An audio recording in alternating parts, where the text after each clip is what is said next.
Now, don't worry.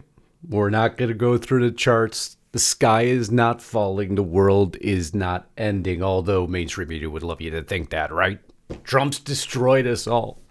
Look what's happening to the dollar. Look what's happening in global markets. What has he done? He's destroyed the entire country. And then he puts out this simple message. China played it wrong. They panicked. The one thing they can't afford to do. There's legitimate reason behind that statement. And it's not hard to comprehend. It's actually much simpler than they want you to know. Because China ultimately has three options now. Concede defeat to whatever terms Trump demands, devalue the yuan by 20 to 40%, or unleash the biggest fiscal stimulus in its history. We're talking $2 to $3 trillion here, folks, which would push its debt absolutely over the limit, off the chart. But that's not what we're hearing. The stock market just crashed. China imposed an additional 34% tariff. Justice, you don't know what you're talking about, Tariff. You so sure? Are you so sure? Because there's one man who I wasn't the biggest fan of in the beginning. It was Scott Bessent, Treasury Secretary. And this one single interview goes to define everything you need to know about exactly what President Trump is doing. Man, if we ever needed the driest sense of humor ever, it was in this interview. And when I play it for you and tell you what he says, everything becomes crystal clear. And that's the message I'll bring you here in just one. So let's get into it, right? Caitlin Collins tries to hit Bessent with your typical concern troll questions about tariffs, car parts, and upsetting our allies as if we're supposed to prioritize Seoul's GDP over Detroit's jobs. And Bessent, cool as ice, no spin, just truth, says. So what would you say to people in the auto industry who are worried about that timeline and how quickly that can shift? Buy American. There's the message. That's the plan. And for the first time in a long time, we have a Treasury Secretary and a president who actually means it. I wasn't a fan of Bessent in the beginning. He's starting to grow on me a little bit. That's the message. That's the plan. So Collins presses again. What about Japan, South Korea? They're our partners, right? What will they say when we raise tariffs? To those nations who may have concerns about how to lower these numbers? Well, I would say they've been doing it to us for a long time. And if they don't like tariffs, then why do they have them? Ouch! Bingo. We've been the global piggy bank for decades. Everyone's happy to talk free trade until it's their own protectionist policies being challenged, and then they go crazy. But oh no. Now America wants to play by the same rules, and suddenly it's an international crisis. Okay, we're going to continue this. But before we do, a very important word from our sponsor. Hang on for just a minute. If your portfolio is over $250,000 and you aren't hedged, you're sitting on a ticking time bomb. Markets are all-time high, but history shows what comes next: volatility and increased risk. A 10% allocation into gold and silver can help hedge uncertainty and protect your wealth. Noble Gold Investments makes it easy to hedge your portfolio with institutional grade gold and silver. Right now, every qualified investment will receive a free 10th ounce gold coin.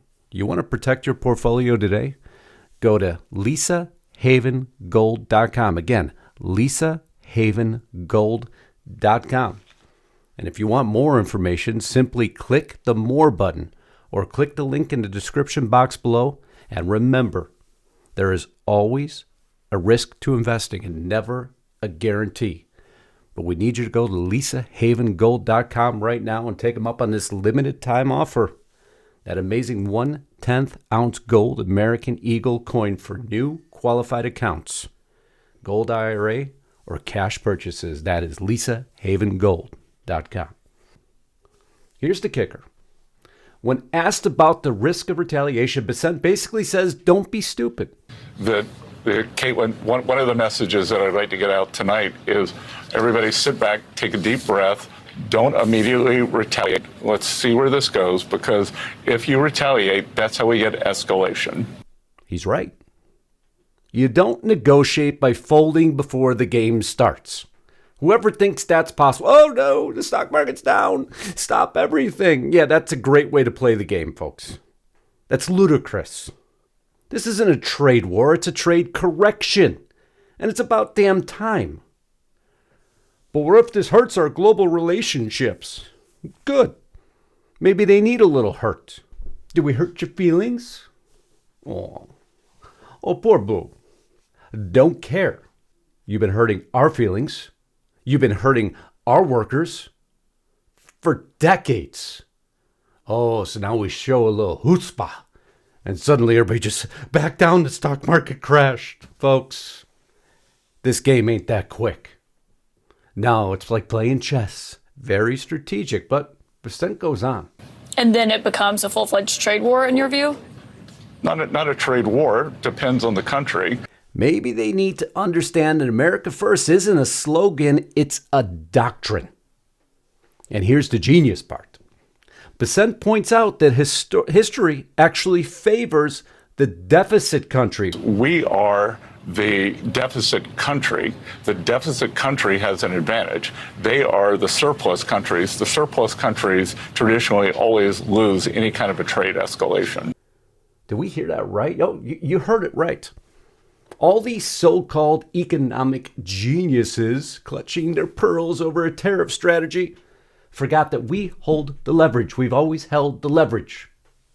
The rest of the world depends on our market, not the other way around. What happens when China, with these tariffs, can't import their goods? And now they are flooded in their economy with all these extra goods sitting there that they can't sell. They have a choice to increase their deficit to support their workload because they can't put it anywhere else because we were market number one, and then they ratchet up their debt. Or they have to give in to Trump's demands. Oh yeah, that's right. Don't stop the presses because Wall Street tanked for a couple days. It's gonna come with a little bit of pain. Now, is Trump's strategy risky? Absolutely it's risky. Of course it is. There's always risk with reward. You can't have one without the other sometimes, sorry. But guess what? You know what's riskier? Doing nothing. And that's not what he's doing.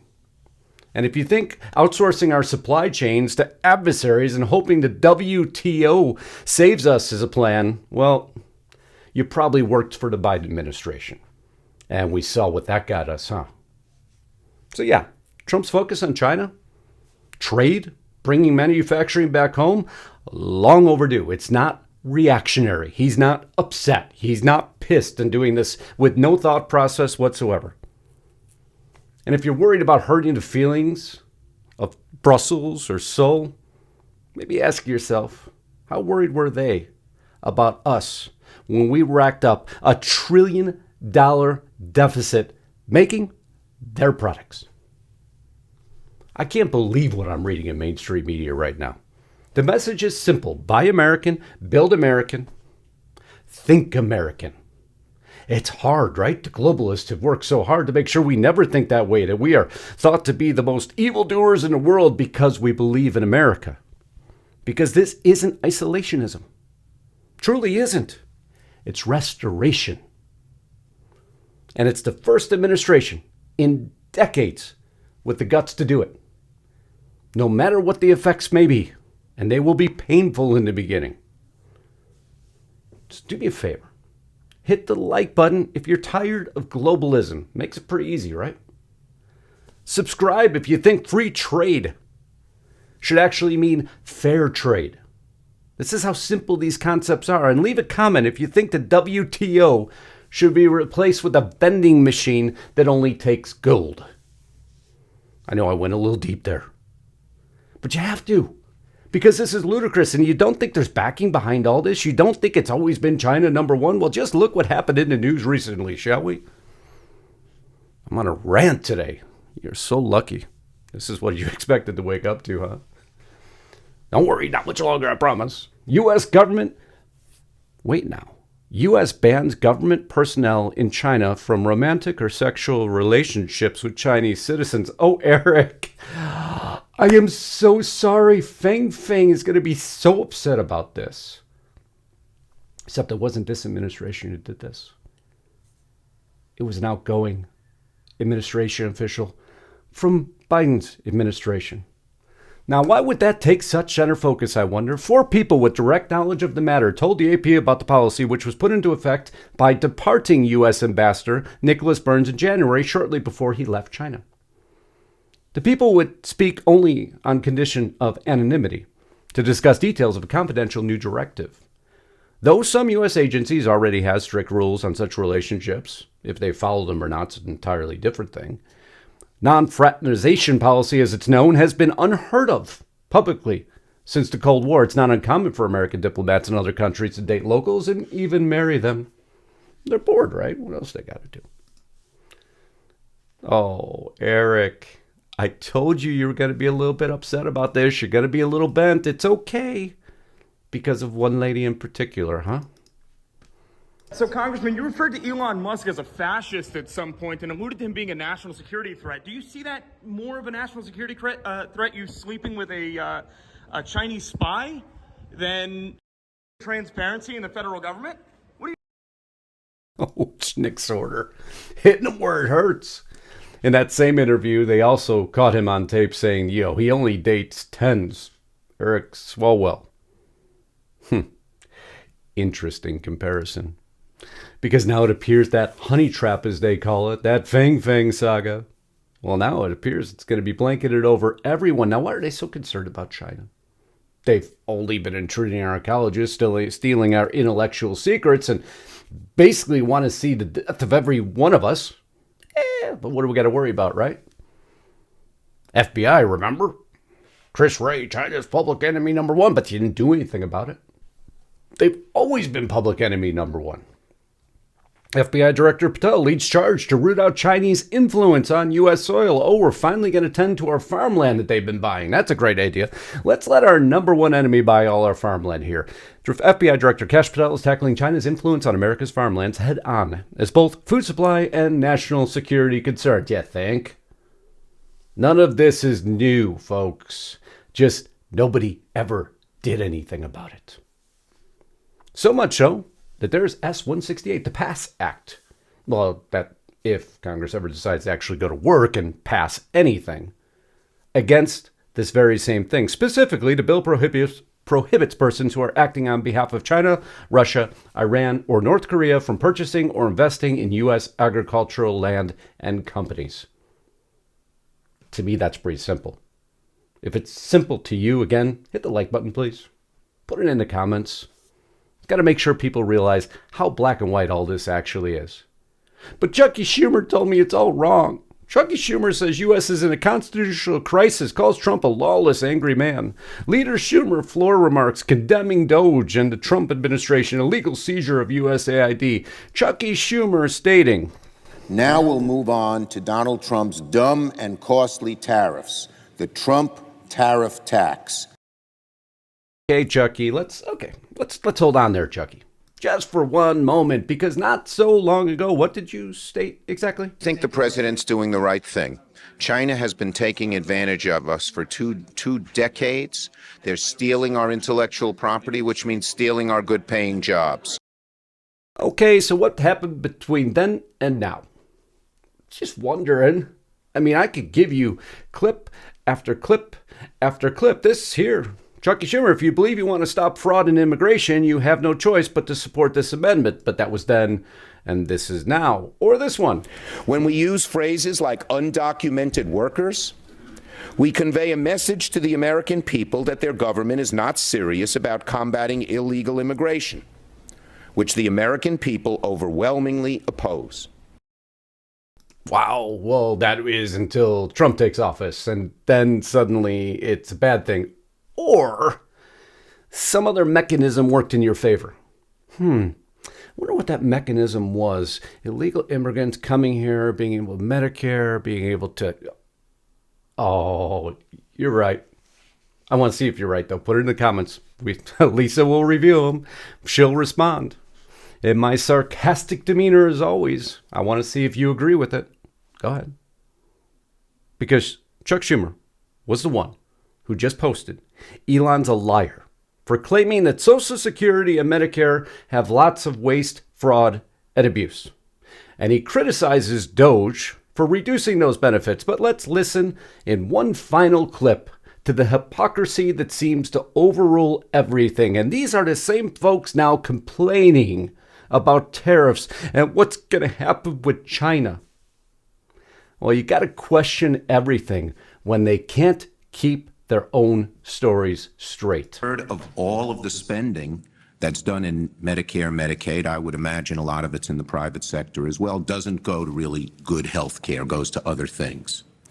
And the real nub of this is, how do we wring that waste out, that fraud, abuse, duplication, without interfering with the good care that we want every person on Medicare, Medicaid, and private insurance to get? That was then. This is now. Oh, I can go clip after clip after clip about when the Democrats thought all of this was a great idea. Nancy Pelosi, on this day, your member of Congress could have drawn the line to say to the President of the United States, do something about the U.S.-China trade relationship that is a job loser for the United States. Oh, she stood for it then? Wonder what she stands for now. Bernie Sanders, free trade without tariffs will destroy American manufacturing. But the administration has to be very tight-woven right now. And Kash Patel does something I implicitly disagree with. Kash Patel, who understands that China is public enemy number one. Kash Patel, who's trying to restore trust in the FBI. And what does he do? For whatever reason, he appoints Stephen Jensen to the Washington field office. Do you remember who Stephen Jensen is? Oh, he had a lot to do in the J6 deal. And on top of that, all you folks who went to those school board meetings and we found out the FBI was labeling you as domestic terrorism, who was leading that effort? Stephen Jensen. Why Kash Patel did this, I have no understanding of. I know everybody will put in the comments, trust the plan. I trust no plan. No, my job is not to trust any plan. My job is to analyze decisions and report on them. And if I disagree with the decision, I'll be the first to say it. And this one, I will never trust. So it's a loss, followed by a win. Supreme Court allows Trump to terminate teacher training grants as part of anti-DEA policy. Who went against it? Roberts. Of course he did. But we won. And we're winning in certain respects. So far, $140 billion by Doge, although they still haven't hit the zombies. The cash-sucking zombies. What are those? Oh, this is great. This is just rich. These are no longer authorized spends, accounting for $516 billion, 491 programs, 8% of the overall U.S. budget that aren't authorized, but continue to be spent. You still think we have work to do? It's only just begun. Oh, it's only just begun. But back to Schumer on a more humorous note, because Chucky Schumer and his Senate seat being threatened by AOC has to wake up to the news that he's in a lot of trouble because AOC is leading him by double digits. Oh, that's phenomenal. AOC in the Senate. Oh, this will save our government. The Democrats are an absolute abysmal disaster. While the rest of what Trump is doing is trying to save the world in so many respects. And I'll close with this, because it's all about China. But then why do you have Russia up there? Great weather in Washington, D.C. The envoy sent by Putin to come here and start, we got to talk about a few things.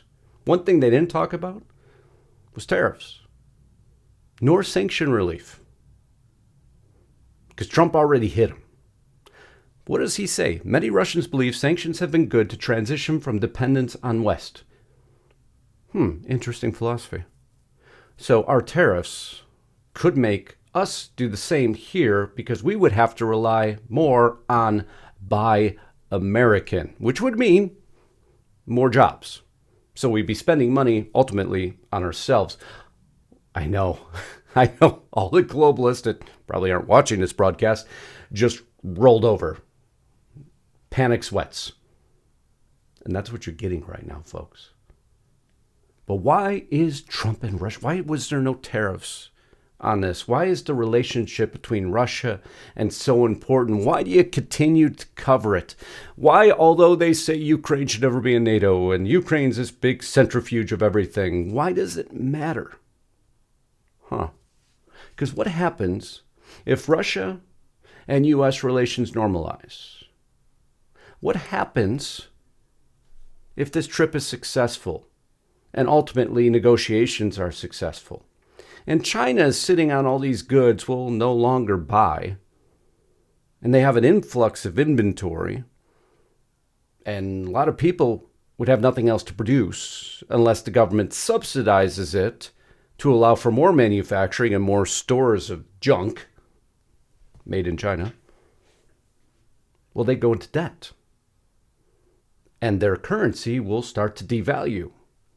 And then if Russia sees that currency devalue and no longer wants to partner, and BRICS maybe is strongly with them, and US dollar, which will happen, become stronger, even though they want you to believe it won't right now, it will. And Russia starts to normalize relations and trade starts to become more prevalent between the two nations again. Who wins? It's not China. It all comes back to the same three options we started with. Concede defeat to whatever terms Trump demands, devalue your currency, or subsidize your debt, and push your debt limit off the charts. But our stock market crashed. Bigger picture, folks. Bigger picture. I hope this took all these really big terms and all these experts and crushed them down into more facts, which is what we work hard to do here. I love you all. Until next time, Godspeed and God bless. Justice Knight, signing out.